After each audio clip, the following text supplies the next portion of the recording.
So do you do spin it? You like it? No, they gave it to me. Not a fan. No, I mean I would I'll use it. come in and do it. But I have one here. It's I just like it because it's like I can get in a groove and I can check out and think about other things and like sort of it's like a moving meditation for me. That's how I feel like about regular running. When I run the hills. Me too. I love running. But now I run it with my dog. It's a different dynamic because I always have to keep an eye on him. Yeah. But he's pretty good. He waits for me, and then I run, and he's so much different than any dog I've ever had. You don't do it on a leash. He's just following you. No, he's just running. That's amazing. Yeah, he's great. Cool. He's great, but he's not. All my other dogs have been psycho. So like, I've had to have them on leashes because they would attack other dogs. What kind of dog? Pit bulls. Oh. I had a bunch of pit bulls. Yeah. So I'd run with them, and and my Mastiff, I just never ran with him. He's too fucking big. Yeah. I just think it's bad for his hard body on their too, bones. because he's always limping a little bit too. He runs around too much in the yard. He limps. Yeah. He's huge. They're too big. They're sort of meant to just hang out and loaf. And I'm running really steep inclines. This is yours now as a golden retriever. Yeah, that's great. That dog is the best. It's great for them. Running with animals is the best feeling. But me and him have this crazy bond. That's like so when cool. we stop, like I'll stop when I run the hills.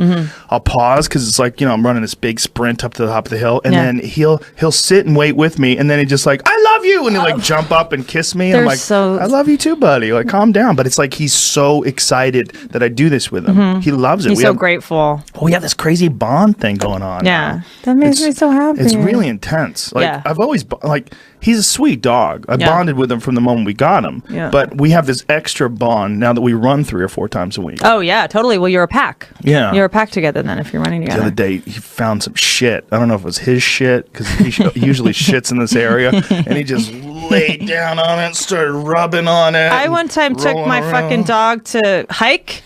And he came back. I let him go. I was like, all right, let's see how this goes. Let's see if this is going to end in a lawsuit for me. And so I let him go. He comes back. He's covered in he smells like wharf. I can't even explain the rancid smell. I was just like, what is that? And he's covered in he's got stringy, I'm like, is that spaghetti? And then I keep walking. There's a dead deer. He had rolled in a dead deer carcass. Oh, so you got all the worms. It was just covered in worms and guts and eyeball. And I was like, oh, fuck. Now you're up for adoption. Yeah, it's weird. Dogs like they that smell on them. Because don't they do it? Because my dogs, when coyotes, when coyotes shit in my yard, my girl rolls in it. Because don't you do it so that the coyotes think you're in the pack so they don't kill you? Ooh. I think that's why you do it. Wow. Fire up that Google. Make sure I'm not wrong. Yeah, they roll in the shit so that the coyote doesn't kill them. There's a guy I follow on Instagram that has a pet coyote. And he hunts coyotes, and he uses this pet coyote to help him hunt coyotes. I don't like this person. Dogs, and they hunt. Hunting coyotes is important in areas where coyotes attack deer fawns and coyotes. Is this in California? No, he's a hunter. I mean, the guy's just a hunter, period. But one of the things that he's done, he found a coyote puppy that had been abandoned, and so he adopted it, and she lives with him. It's really weird. But coyotes are coyotes can't attune to human faces. They're basically sociopathic. They're not like dogs. You can't domesticate them, maybe not true, because this dog seems to be very playful with him. Yeah. And was biting his hand, and then but not hurting him, and he's petting it, and the dog's, it's playing with other dogs. Oh, but you can raise, because it's I go to this. I go to and work with this place, Wolf Connection, and essentially it's I'm always like, well, which one's the most wolf? Which one has the highest content of wolf in it? With their blood, and they're like, it doesn't really matter. It's back to the nature nurture thing. It's that there are some wolves that were raised by dogs that have more dog-like qualities, and some dogs that are raised like wolves that have more wolf-like qualities. Right. It's like the nature and nurture thing. Yeah, that makes sense. And this is what has he got? Rolling in feces, though really common, possibly a dog's ancient instinct to mask his scent, which is then able to animal to sneak up on their prey without detection. So you might keep your... So, I guess dogs do it with other dog poop as well. But my dog doesn't roll in my other dog's shit, only coyote shit.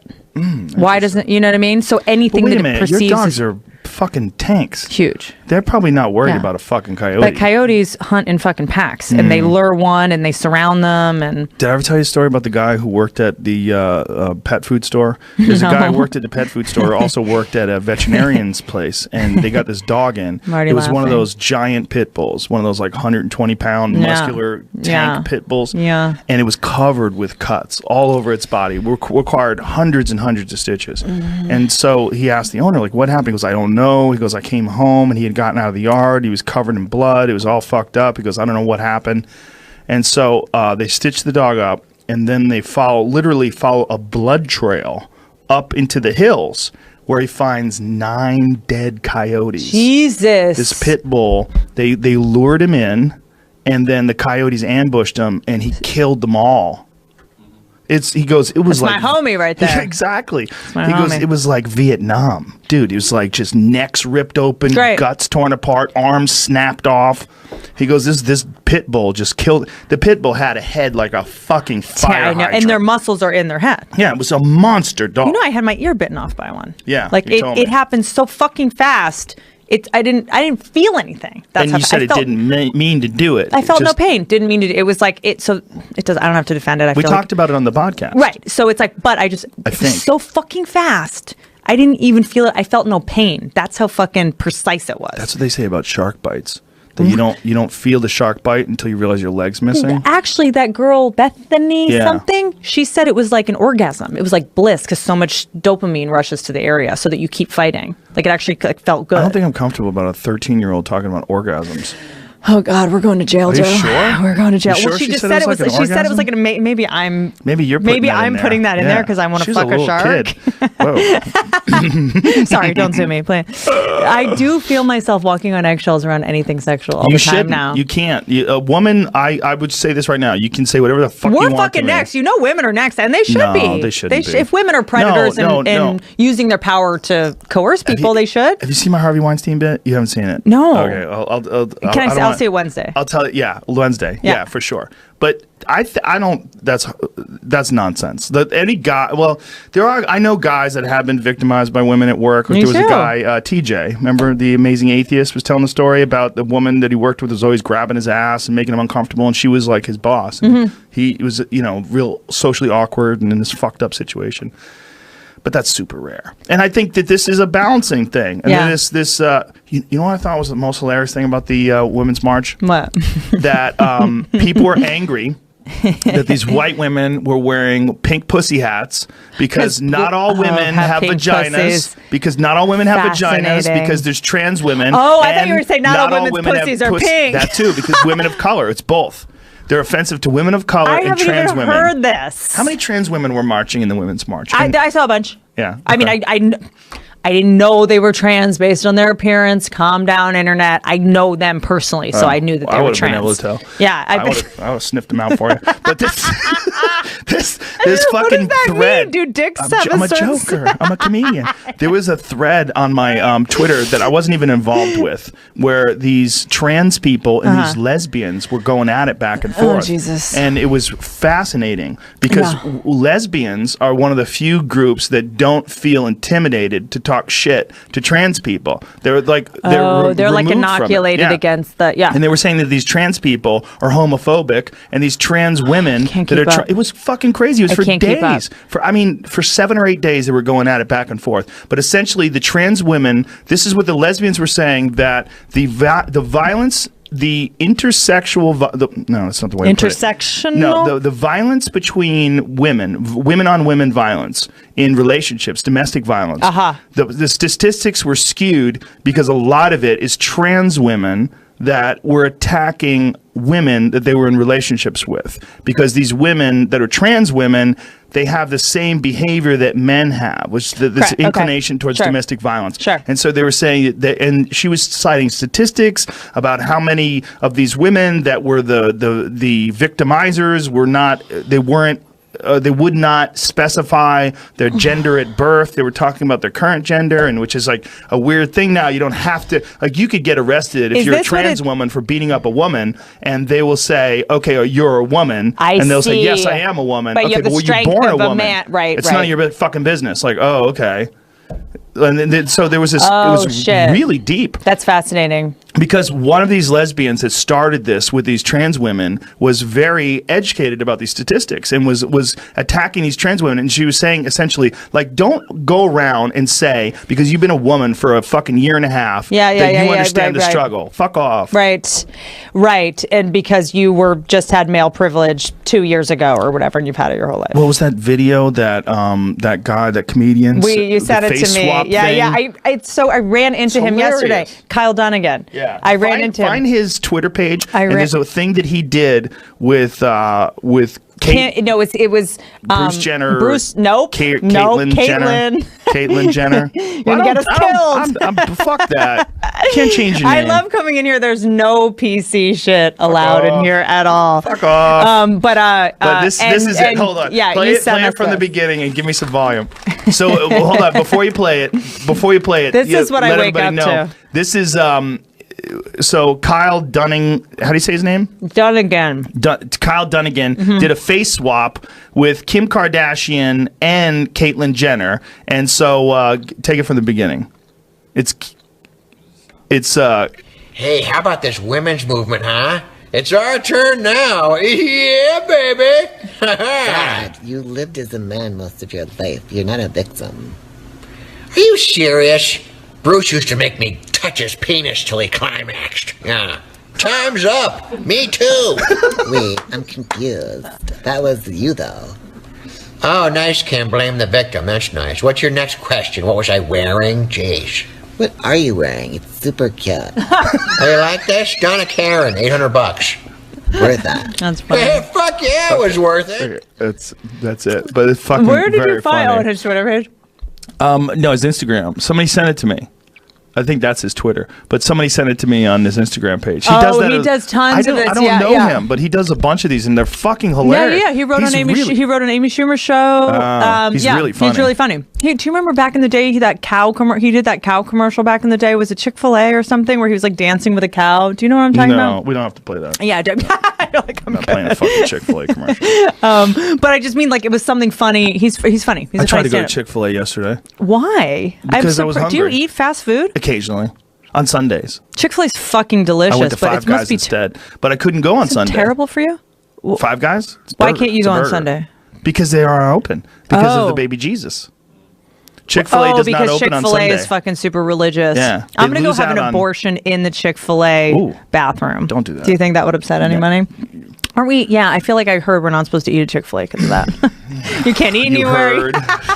We tried to boycott. Look, I was somewhere the other day and I was like, oh, let's go to this restaurant. They're like, we can't. That's a Mario Batali restaurant. I was like, can everyone stop raping people so I can eat my favorite pasta? How about Monique telling everybody to boycott Netflix? That was crazy, That's hilarious. I mean, that's a fucking insane. I'm only getting $500,000 for an hour. Dude, but it's like, for most people, that's like an insane fucking amount. I mean, that's an insane amount of money. Well, what's insane is her comparing herself to Chris Rock, not and Dave relatable, Chappelle, and Amy Schumer. You know, like, look, she's not as famous. There's a scale, and by the way, this pay disparity stuff is tricky because you get paid based on the value that you bring. You know who else was going on that? Kathy Griffin. Kathy Griffin was saying something about she did 23 stand-up shows with 23 standing ovations. And she would do a special. She would be willing to do a special, but she wants to make sure she gets equal pay for women, and she was making it a part of that. Like, here's my thing: say no and go somewhere else. You know, there's so many outlets now. There's Epics. There's fucking Hulu. There's so many places. Just say no. But here's the thing: they pay you what they think it's worth.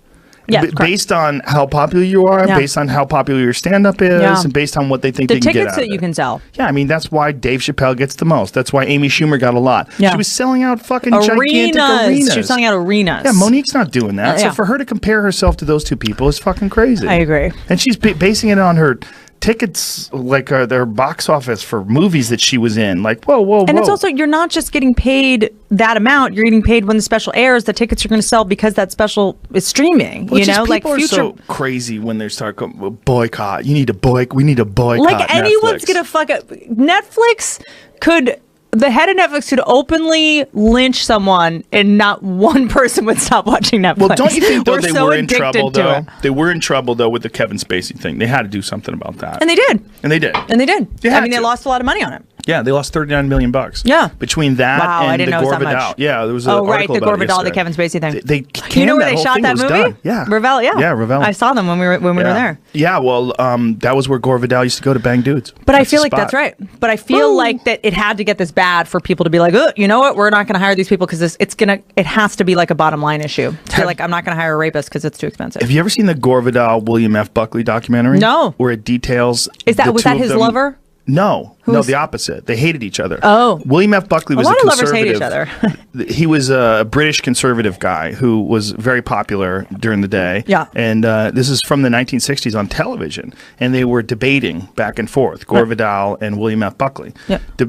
Liberal versus conservative. Yep. But like on national television, it was like these really contentious, highly charged debates. And it kind of sunk William F. Buckley's career because at one time, Gore Vidal called him a Nazi, called him a neo-Nazi or something along those lines. And then William F. Buckley said something, called him a fucking queer, and I'll punch your face, I'll sock you in your nose, and you'll stay plastered. Like, lost his cool on television, called him a queer on television, and it was like this whoa moment. And then William F. Buckley's career, that. I love when people lose their shit. Well, you get to see who he really is. Yeah, you pressured when him. somebody snaps. And I love thinking about what in 30 years or when you look back and be like, yo, I can't believe we used to just fucking say that. You know, like retard. We used to just say retard. I still say it. Of course you do. But only the retards.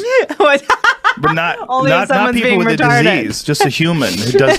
But the word is not. The word is retarded means like to slow the growth of something. Yes, to like retard if somebody the has business. Yeah. retarded ideas. Yeah. You know, like denying someone birth control. That is retarded. It's retarded. It's like socially retarded. Right, because it's retarding. Right? It's slowing progress. Yes, I don't think that's a bad word. Yeah. What I think is a bad thing is to mock someone who has a disability. Correct. But I don't think that you're always talking about that when you're saying that word. Yeah. I think we have a real problem with language policing. Agreed. I think we have a real problem with denying the use of sounds. This is what a word's supposed to be. It's like you make a noise, so I understand what you're saying. I understand. Like there has to be context. Like I understand. I have to. It's supposed to be a sound that you make, so I can understand what you're trying to convey. Right. And that's. But if you say that's retarded, and I go, you mean, that's missing a chromosome? Like it's like. Well, that would be me saying that's Down syndrome, though. Right. Oh, that's true. You know what I'm saying? Yeah. I think it's figuring out what the etiology is of the word. I did not know. This happened recently. Someone said in a writer's room, she's uppity. I did not know that was a slave term. We all learned very quickly that was a term. That's what it means? Yes, the etiology of it was to describe a slave that was acting out.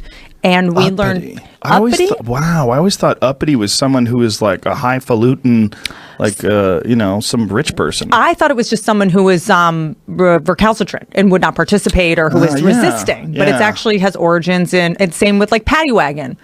Is like offensive to Irish people because it used to describe drunk Irish people. Like, but Irish people don't care. Trust me, I'm 1/4 Irish. We don't give a fuck. Of course, it's like non-Irish people are the ones that are offended. Isn't it funny that like 1/4 Irish, I can't really say I'm Irish, but if I was 1/4 black, I'd be. You would be. I have a fucking afro. I would be a part of the community. And then what's the other one? There was another one. Under your thumb. If you have someone under your thumb. It's a Rolling Stones song. But it used to be that was the thickness of a switch that you could hit your wife with. It couldn't be thicker than your thumb. What? Yeah. Like there's is it etiology or etymology? Etymology of those words, which I just didn't know.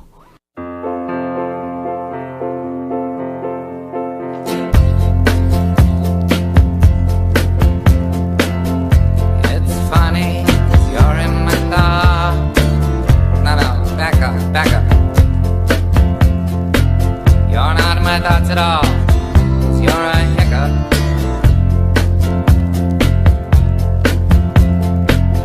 And I kinda like I wish to win you. But I can't act like I'm feeling you. And I kind of like comments up above.